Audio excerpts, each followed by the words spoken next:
Convido aos irmãos a abrirem suas Bíblias na primeira carta de Pedro, capítulo 1, faremos a leitura dos versos 1 e 2, capítulo de número 1 da primeira epístola de Pedro, aos versos 1 e 2.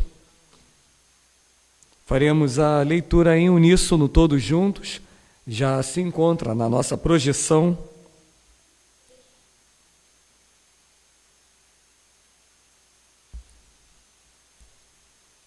Diz assim um texto, toda a igreja: Pedro, apóstolo de Jesus Cristo, aos eleitos que são forasteiros da diáspora no Ponto, na Galácia, na Capadócia, na Ásia e na Bitínia, eleitos segundo a presciência de Deus Pai, em santificação do Espírito, para a obediência e a aspersão do sangue de Jesus Cristo, que a graça e a paz lhe sejam multiplicadas.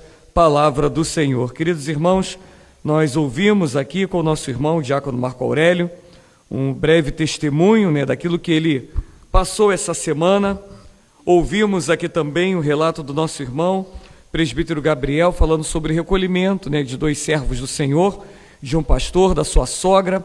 E quando nós ouvimos notícias como essas do testemunho, do recolhimento de irmãos queridos, nós nos lembramos, é claro, que nós passamos por lutas, por provações, por sofrimentos, e todos nós, é claro, passamos, passaremos, e essa é uma realidade, meus irmãos, da nossa vida. O pecado trouxe isso para nós.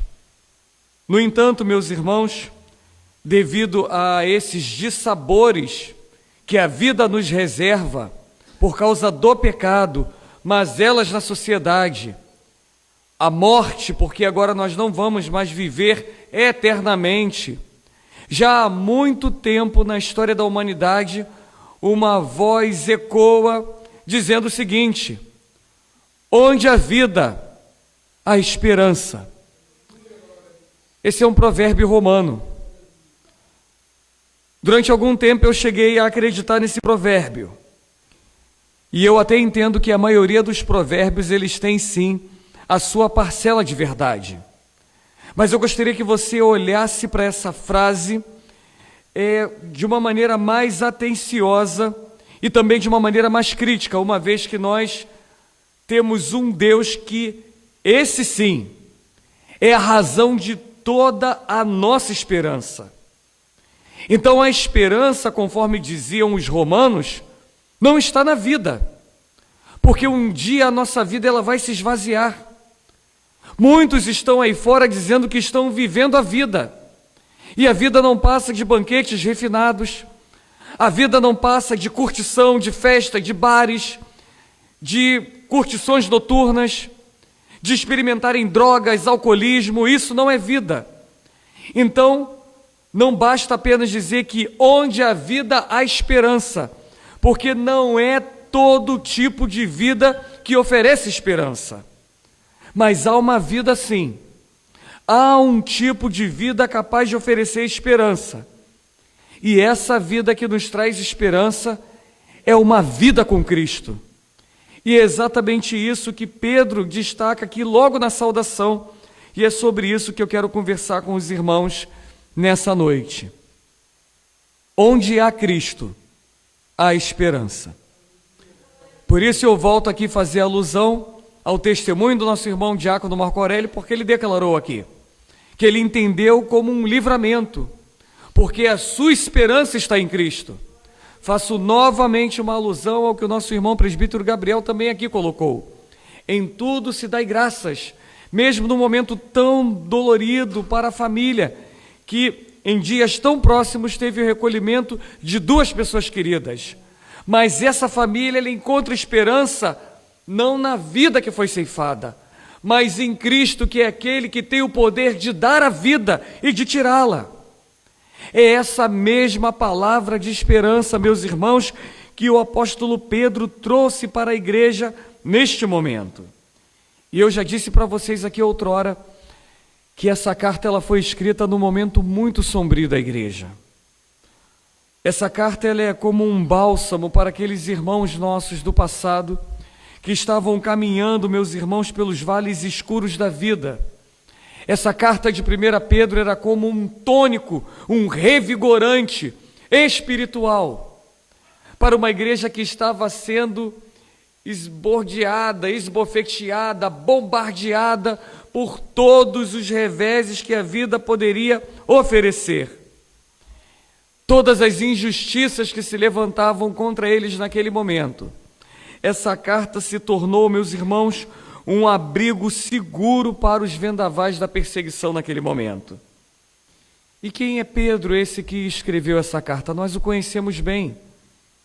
Um pescador galileu, um homem que veio daquela cidade de Betsaida, que estava com seu irmão André, que foi alcançado por Cristo, que o viu junto ao mar, junto com outros homens na sua lida diária. Aquele homem que recebeu um chamado irresistível e um convite irrecusável para ser pescador de homens. E esse Pedro, que é um nome grego, mas ele era conhecido como Cefas, Pedro significa rocha, né? E esse homem Pedro, a rocha, se tornou um homem da qual os discípulos confiavam, na qual os discípulos se apoiavam, na qual os discípulos, nos momentos mais difíceis, através dos seus escritos, e principalmente esse escrito que para nós é a primeira carta, ficavam firmes, encorajados pela sua palavra. E a primeira coisa que me chama a atenção, meus irmãos, aqui nesse texto, logo na saudação, é a maneira como ele se dirige para os irmãos na igreja. Ele chama esses irmãos aqui de forasteiros, os destinatários dessa mensagem da esperança. E por que ele chama esses irmãos de forasteiros? É algo muito simples e claro aqui. Porque o forasteiro é um residente, um habitante temporário. E da mesma maneira como eles eram, esses forasteiros naqueles dias, nós também somos forasteiros aqui. Eu sei, talvez você esteja pensando, mas pastor, eu já moro aqui em Vila Norma há muito tempo. Eu nasci aqui nessa região. Eu também já estou aqui nessa região do Rio de Janeiro, aqui em Éden, agora em Nilópolis, já há bastante tempo. Mas só que a nossa cidadania não é desta terra. É sobre isso que o apóstolo Pedro estava falando. Eles foram tratados como forasteiros porque eles não eram habitantes permanentes dessa terra. E assim como eles, também nós estamos aqui apenas de passagem, meus irmãos. E Pedro estava tentando abrir os olhos daqueles irmãos que, mesmo com todo o sofrimento, toda a luta que eles estavam passando, perdas, dificuldades, açoites, aquilo era algo provisório, porque chegaria um dia que eles seriam recolhidos pelo Senhor, e nesse momento eles voltariam para a cidade celestial. Nesse momento eles estariam na presença do Senhor Deus, e nesse momento glorioso eles estariam desfrutando de tudo aquilo que foi reservado pelo Pai e agora herdado através dos méritos de Cristo, que subiu no alto da cruz para derramar o seu sangue por cada um deles. Meus irmãos, é difícil demais quando nós olhamos o contexto daquela igreja, pessoas sendo presas, a liderança, Pedro, Tiago, Judas, João, não é o Judas, o Iscariotes, o Judas, né? O outro Judas, a liderança da igreja, todos eles tinham cartazes de procurados. Ser servo do Senhor naquele momento era um grande desafio, era se colocar de fato como um criminoso. E eles olhavam toda aquela liderança truculenta, perseguidora, e ainda ouvia de Pedro que eles deveriam orar por todos os governantes, por aqueles que eram investidos de autoridade. Pedro continua escrevendo essa carta dizendo que, e já no início aqui, conforme acabamos de ler, que eles são forasteiros, eles estão de passagem. E às vezes nós olhamos essa carta e não entendemos isso. Porque ainda nos dias atuais nós vemos muitos crentes assim, não apenas preocupados com as coisas do presente, mas muitos crentes preocupados com as coisas do porvir. É até natural estarmos preocupados com o presente, mas agora com as coisas do porvir não, porque as coisas do porvir, o nosso futuro, é exatamente uma certeza de um lugar para onde nós estamos indo. É a certeza de que um dia, um glorioso dia, nós estaremos com Deus nos altos céus.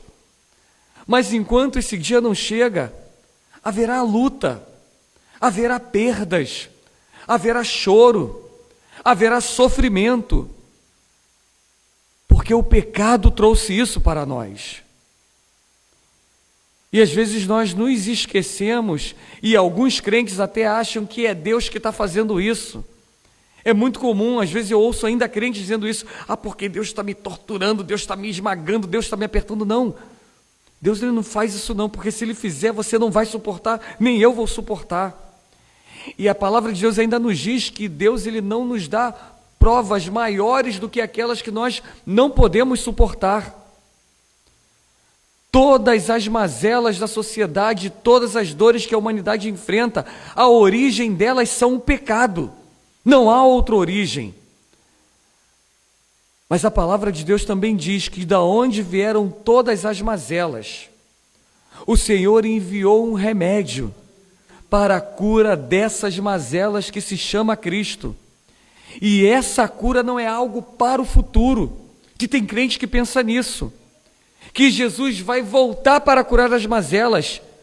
Jesus ele já foi enviado há 2000 anos atrás para trazer a cura. E essa cura que veio há 2000 anos atrás, ela teve efeito no passado, tem efeito no presente e terá efeito até o momento em que Jesus voltar para buscar a sua igreja. Mas só que esse efeito, ele tem sim um efeito presente, mas a plenitude do seu efeito, o gozo eterno desse efeito, é algo reservado para o porvir.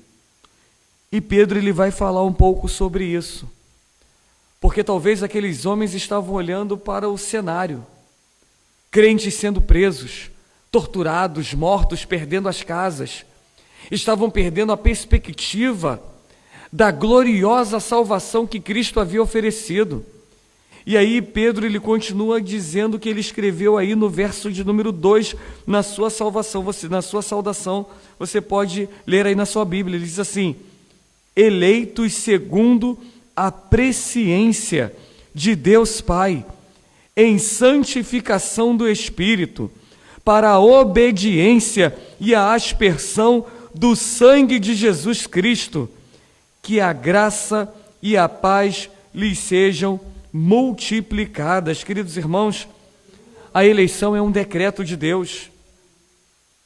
Pedro diz aqui que nós fomos escolhidos antes dos tempos eternos, antes do mundo se formar, antes de Vila Norma existir, antes desse templo aqui ser levantado. E tudo isso aconteceu em Cristo pela santificação do Espírito Santo e pela fé, meus irmãos, na verdade, para sermos irrepreensíveis e para praticarmos boas obras. E aí o apóstolo Pedro declara aqui nessa saudação que somente por causa da morte e somente por causa da ressurreição de Cristo é que os cristãos foram regenerados.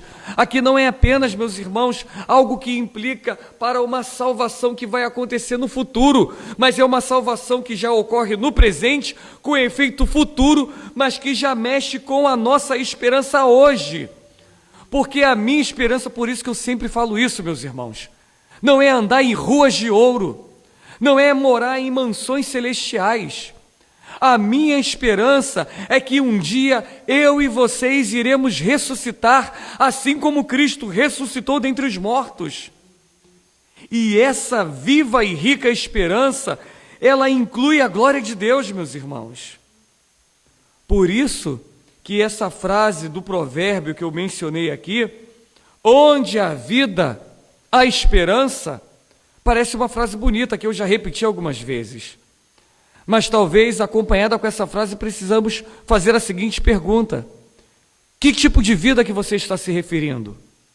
Porque tem muitas pessoas que acham que estão vivos, mas estão mortos, estão celebrando, estão dançando, estão no forró, estão no baile funk, estão em todo lugar, mas estão caminhando em passos largos para o inferno.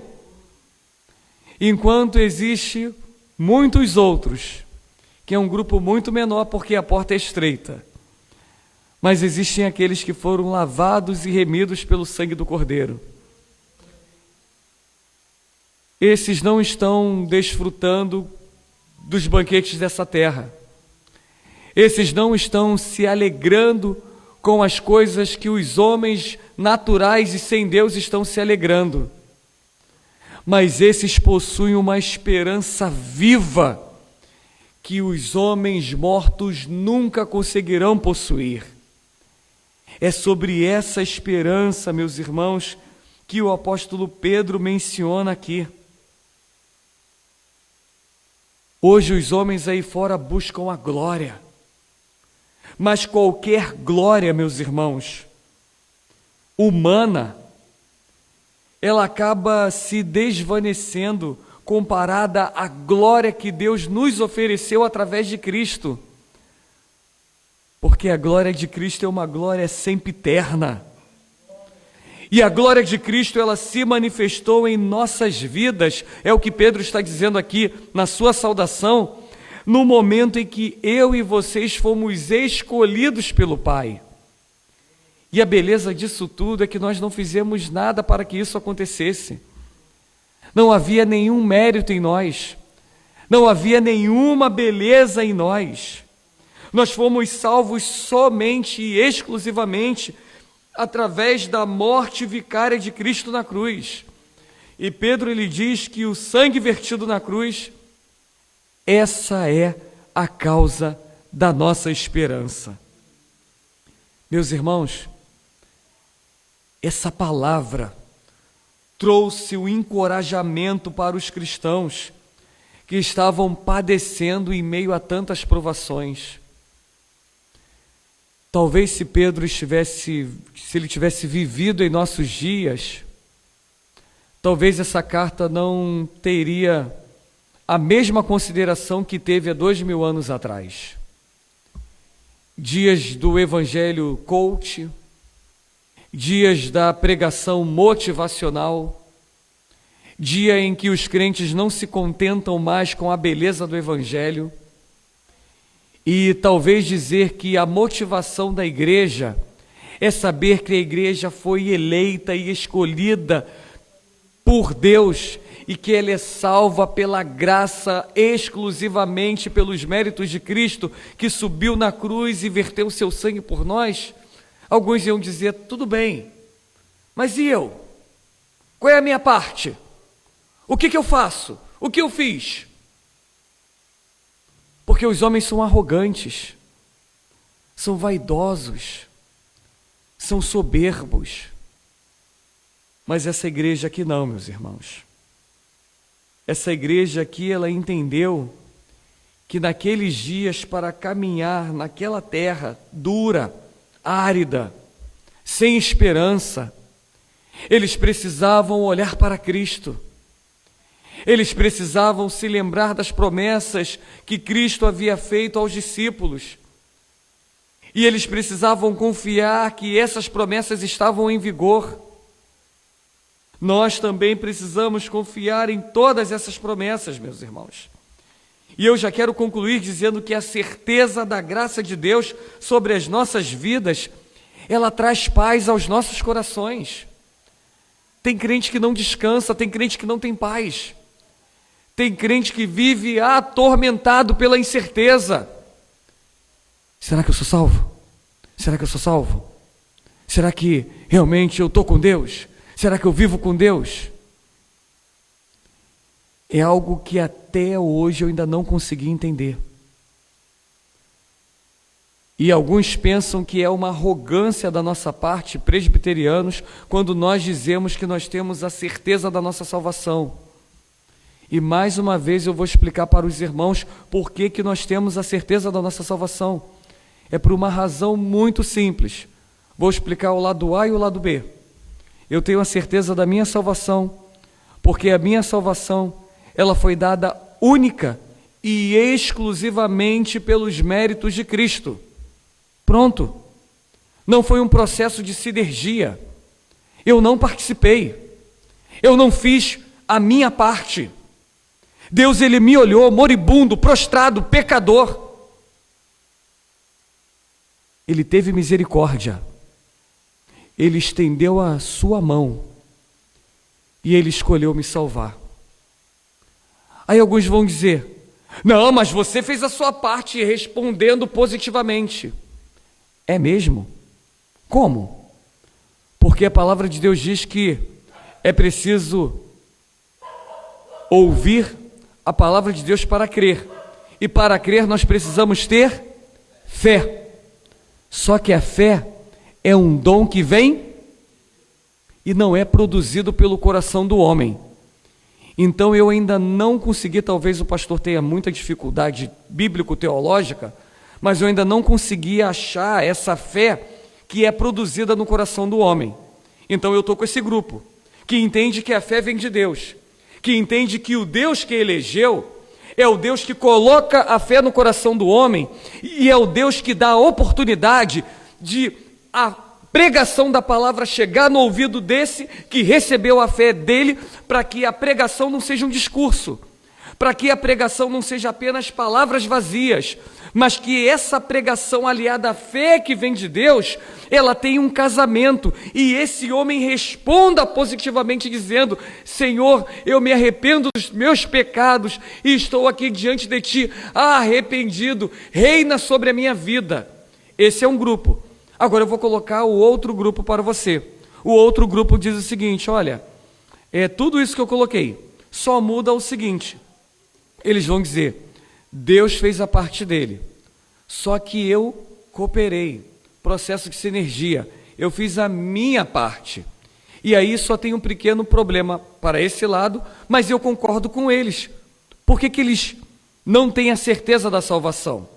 Porque se Deus fez a parte deles, a dele, melhor, e se eles ajudaram Deus, essa salvação ela já está falha. Porque numa última instância, ela contou com um apoio humano, que é falho e pecador. Então, se não é um ato totalmente exclusivo de Deus e teve participação humana, é um ato falho. E aí sim, para esses que pensam dessa forma, vão perder a salvação, porque a salvação não foi um mérito exclusivo de Deus, mas foi um acordo entre Deus e o homem. Só que a Bíblia não diz que Deus fez acordo com o homem. Deus, ele fez um acordo com ele mesmo. Deus, ele fez um acordo intratrinitário com o Pai, Filho e Espírito Santo. Escolheu nos amar e salvar. Por isso que Pedro, ele diz aqui de forma muito clara. Ele chama eles de forasteiros dizendo: vocês não são daqui, vocês estão de passagem, a cidadania de vocês é celestial. E ele diz: vocês foram eleitos, vocês foram escolhidos. Escolhidos como? Segundo a presciência de Deus Pai.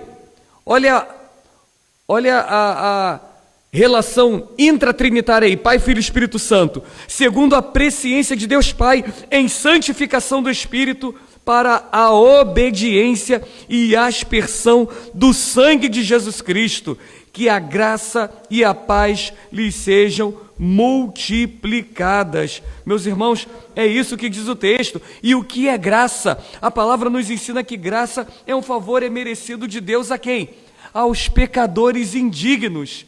É a paz. E o que é paz? É um estado de reconciliação com Deus. Aqueles que eram rebeldes, aqueles que eram indignos, se tornaram filhos amados, acolhidos e agora são dignos e herdeiros juntamente com Cristo. Todos nós, volto a dizer, assim como a igreja que enfrentou enfrentaremos lutas, passaremos momentos difíceis na vida, como nosso irmão Diácono Gabriel relatou aqui, como nosso irmão presbítero Gabriel relatou, nosso irmão Diácono Marco Aurélio mencionou. No entanto, meus irmãos, todos nós somos alvos da graça de Deus, e aqueles que são alvos da graça de Deus, esses gozam da verdadeira esperança. E por que gozam da verdadeira esperança, pastor? Porque esses têm a paz. Por isso que Paulo vai dizer, a paz que excede todo entendimento. O mundo pode estar acabando, pode ter dívidas, pode estar com problema no casamento, pode ter coisas, é claro, que mexem com os nossos corações, mas só que você consegue descansar no Senhor, porque nós temos um Deus que verdadeiramente tem o controle de todas as coisas. Então eu volto a dizer o que eu apresentei para os irmãos aqui, logo no início desta breve mensagem. Onde há Cristo, há esperança. O mundo aí fora caminha em desesperança porque falta Cristo. Pode ter dinheiro, pode ter títulos, podem ter uma vida muito boa, mas se não tiverem Cristo, estão fadados ao fracasso. Vão se jogar da ponte, como muitos se jogam da ponte Rio-Niterói. Vão fazer coisas loucas nesse mundo.